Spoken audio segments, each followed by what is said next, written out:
Korean ড্রামার blood puzzle এর নায়িকা অবশেষে নিচের সারিতে থাকা ৩ ভুক্তভোগীর মধ্যে যোগসূত্র খুঁজে পায়। তারা ৩ জনই একই ভবনের বাড়ির মালিক ছিল। লিরো ওলচুইয়ের আত্মহত্যার ঘটনা থেকে অনুপ্রাণিত হয়ে কিম হানচিওনকে ৩ ভুক্তভোগী কি ভুল করেছিল তা খুঁজে বের করতে সাহায্য করা শুরু করে। তবে ১০ বছর আগে মারা যাওয়া তার চাচা লি মিয়েং আর কাং জিমোকের কোনো পূর্ব অপরাধের রেকর্ড ছিল না। লিরো বিশ্লেষণ করে যে যদিও তার চাচা লি মিয়েংকে চিনত না, তবুও লি মিয়েং কাং জিমোকের সাথে যুক্ত ছিল। সম্ভবত কাং জিমোক পরবর্তী শিকারের সাথে যুক্ত হতে পারে। প্রকৃতপক্ষে এই ব্যক্তির কল রেকর্ডে ডু ইউনসু নামের একজন ব্যক্তির সন্ধান পাওয়া যায়। কাং জিমোক তার মৃত্যুর আগে তাকে পরপর ৩টি ফোন কল করে। ডু ইউনসু ছিলেন ডিএইচ কনস্ট্রাকশন গ্রুপের চেয়ারম্যান। দৃশ্য পরিবর্তন হয়। লিরো তার অফিসে আসে আর তাকে জিজ্ঞাসা করে যে সে কাং জিমোককে চেনে কিনা। আসলে লিরো তার অভিব্যক্তি থেকেই উত্তরটি জেনে গিয়েছিল, কিন্তু ডু ইউনসু দৃঢ়ভাবে দাবি করে যে সে তাকে কখনো দেখেনি। সংক্ষেপে, লিরো যাই জিজ্ঞাসা করুক না কেন, সে সহযোগিতা করতে অস্বীকার করে আর তার মনোভাব অত্যন্ত খারাপ ছিল। লিরো বাধ্য হয়ে ডু ইউনসুকে একটি গল্প বলতে শুরু করে।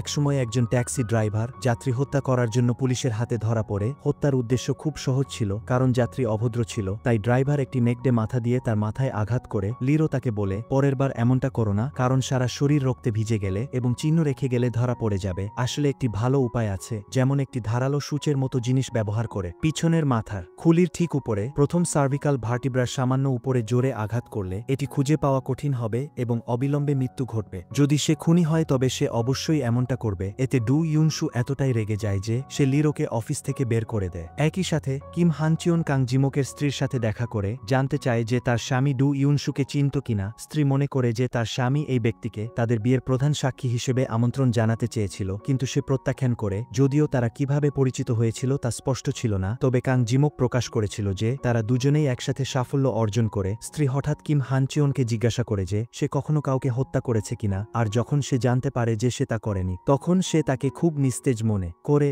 সে আশা করে যে পরের বার পুলিশ যখন জিজ্ঞাসাবাদ করবে তখন লিরোকে পাঠাবে, কারণ তারা দুজনেই খুব একই রকম। সেদিন রাতে কিম হানচিওন এবং লিরো একে অপরের সাথে তথ্য বিনিময় করে। ঠিক তখনই থানার সহকর্মী ফোন করে জানায় যে জু ইউনসু তার অফিসে মারা গেছে। মোটা সহকর্মী অনুমান করে যে এটি কোম্পানির শেয়ারের দাম কমে যাওয়ার কারণে নতুন মৃত্যু হয়েছে কিনা, কারণ অনলাইনে ব্যাপকভাবে গুজব ছড়িয়েছিল যে তার কোম্পানির প্রকল্পে ১ সপ্তাহ আগে একজন মারা গিয়েছিল। ক্যাপ্টেন কিম হানচিওনকে করিডোরে ডেকে আনে এবং প্রকাশ করে যে ডিএইচ কোম্পানির ৩০ তলার সমস্ত নজরদারি ফুটেজ মুছে ফেলা হয়। একই সাথে লিরো ডু ইউনসুর মৃতদেহ পরীক্ষা করে দেখে যে তার ষষ্ঠ সার্ভিকাল ভার্টিব্রায় একটি স্পষ্ট বর্ধিতকরণ রয়েছে, যেন খুনি পুলিশকে এটি দেখতে দিতে চেয়েছিল। পরের দিন সকালে লিরো আর কিম হানচিওন ময়নাতদন্তের রিপোর্টের জন্য অপেক্ষা করার সময় ধারাবাহিক খুনি চতুর্থ পাজল পাঠায়। এবার প্যাটার্নে একটি ছোট জোকার আঁকা ছিল, যার অর্থ ডু ইউনসু ছিল খুনির দ্বারা নিহত চতুর্থ ব্যক্তি। এই সময় ময়নাতদন্তের রিপোর্ট চলে আসে। ফরেনসিক ডাক্তাররা নির্ধারণ করে যে অতিরিক্ত ইনসুলিন ইনজেকশনের কারণে হাইপোগ্লাইসেমিক শক থেকে মৃত্যু হয়েছে।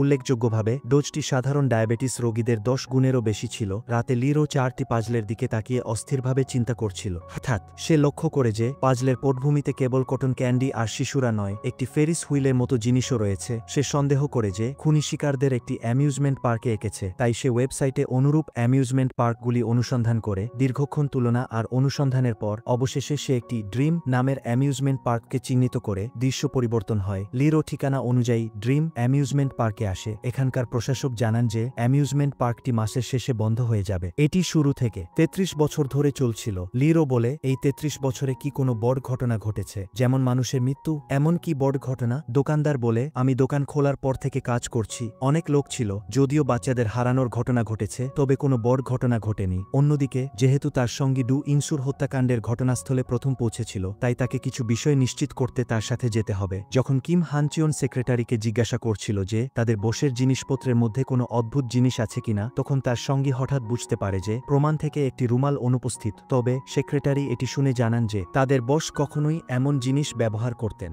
না। মিথ্যা বলছে না তা প্রমাণ করার জন্য তার সঙ্গী বিশেষভাবে ঘটনাস্থলটি চিহ্নিত করে। কিম হানচিওন জানতে চায় যে তারপরে আর কে এসেছিল। কিম হানচিওন পুলিশের প্রমাণাগারে তার সঙ্গীর উল্লিখিত রুমালটি খুঁজে পাননি এবং এরপর মামলার রাতের প্রমাণ সংগ্রহের ভিডিও পরীক্ষা করে তবুও তথাকথিত রুমালটি দেখতে পাননি। সে হঠাৎ উপলব্ধি করে যে থানায় একজন গুপ্তচর আছে। তাহলে কি সে তার সহকর্মী বা মোটা সহকর্মী, নাকি ক্যাপ্টেন যাকে সৎ বলে মনে হয়? অবশেষে কিম হানচিওন ক্যাপ্টেনকে বিশ্বাস করার সিদ্ধান্ত নেয় আর তাকে হারিয়ে যাওয়া প্রমাণের কথা জানায়। ক্যাপ্টেনের মনোভাব ছিল সাময়িকভাবে গোপন রাখা আর পরিস্থিতি পর্যবেক্ষণ করা। সেদিন রাতে লিরো কিম হানচিওনকে লি মিয়েংজের বিলাসবহুল অ্যাপার্টমেন্টে ডেকে পাঠায়। আরও জানায় যে সে ডু ইনসু, লি মিয়েং আর কাং জিমোকের মধ্যে একটি সাধারণ বিষয় খুঁজে পেয়েছে। ইউনিক সিটি 5802 এর শেষ মালিক ছিলেন লি মিয়েং, তার আগের মালিক ছিলেন কাং জিমোক এবং কাং জিমোকের আগের মালিক ছিলেন ডু ইনসু। তাহলে এই তিনজনের মৃত্যু কি সত্যি এই অ্যাপার্টমেন্টের সাথে সম্পর্কিত, এবং এই অ্যাপার্টমেন্টে অতীতে কি ঘটেছিল তা আমরা নেক্সট এপিসোডে দেখতে পারবো। প্লিজ ভিডিওটিতে লাইক আর চ্যানেলটি সাবস্ক্রাইব করুন।